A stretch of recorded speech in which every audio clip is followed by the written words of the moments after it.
स्वागत है गीता अमृत में, जहां श्री कृष्ण का दिव्य ज्ञान आपके जीवन को नई दिशा देता है। क्या कभी आपके साथ ऐसा हुआ है कि सब कुछ आपकी इच्छा के बिल्कुल विपरीत हो गया हो? जिस नौकरी की उम्मीद थी वह नहीं मिली, जिस इंसान पर भरोसा था वही साथ छोड़ गया, जिस रिश्ते को बचाना चाहते थे वह टूट गया। ऐसे समय में मन बार बार एक ही सवाल पूछता है, भगवान, मेरे साथ ही ऐसा क्यों हुआ? लेकिन गीता हमें जीवन को एक अलग दृष्टि से देखना सिखाती है। गीता कहती है कि मनुष्य केवल वर्तमान क्षण देखता है, जबकि ईश्वर पूरे जीवन का मार्ग देखते हैं। हम केवल एक पन्ना पढ़ते हैं, लेकिन परमात्मा पूरी पुस्तक जानते हैं। कई बार जो घटना हमें दुख देती है वही भविष्य में किसी बड़े सुख या सीख का कारण बन जाती है।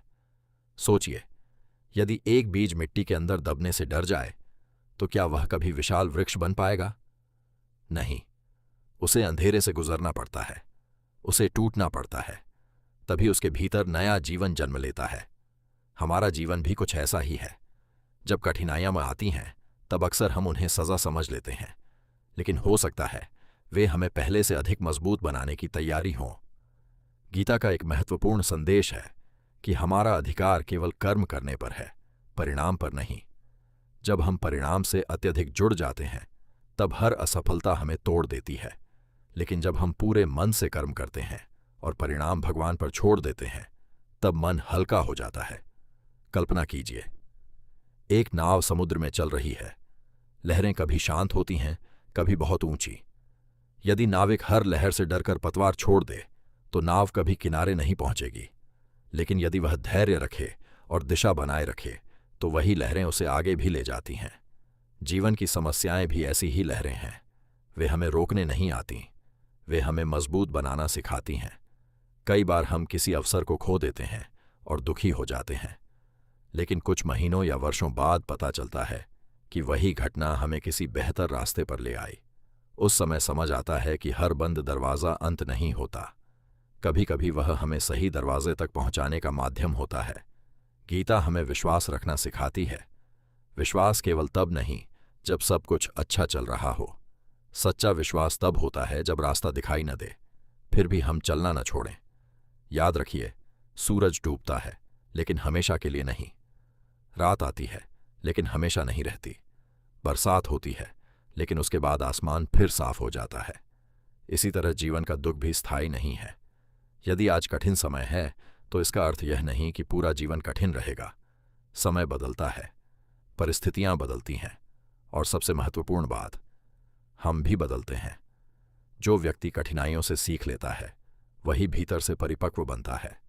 गीता यह भी सिखाती है कि तुलना करना दुख का सबसे बड़ा कारण है।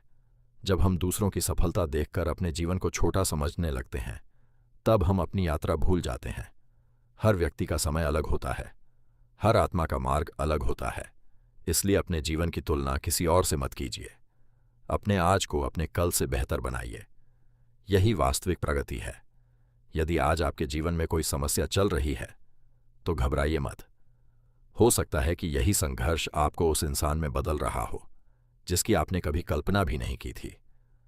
हो सकता है कि भगवान आपकी गति धीमी कर रहे हों ताकि आप किसी बड़े संकट से बच जाएं। हो सकता है कि लोगों तक पहुंचाने में हमारा साथ मोड़ रहा हो। जय श्री कृष्ण। इसलिए हर परिस्थिति में स्वयं से एक बात कहिए, मैं अपना श्रेष्ठ कर्म करूंगा, मैं धैर्य रखूंगा, मैं विश्वास रखूंगा, और जो परिणाम आएगा उसे सीख के रूप में स्वीकार करूंगा। यही गीता का सार है। जब हम जीवन को विश्वास, कर्म और धैर्य के साथ जीना सीख लेते हैं तब परिस्थितियां हमें नियंत्रित नहीं करती। हम स्वयं अपने मन के स्वामी बन जाते हैं। और अंत में, यदि आज आपके जीवन में कोई कठिनाई है तो उसे अपनी कहानी का अंतिम अध्याय मत समझिए। हो सकता है यही वह अध्याय हो जिसके बाद आपकी सबसे सुंदर शुरुआत होने वाली हो। कर्म करते रहिए, विश्वास बनाए रखिए, धैर्य मत छोड़िए, क्योंकि हर सुबह से पहले एक रात आती है। यदि यह संदेश आपके हृदय को छू गया हो तो चैनल को सब्सक्राइब करें और गीता का ज्ञान अधिक से अधिक लोगों तक पहुंचाने में हमारा साथ दें। जय श्री कृष्ण।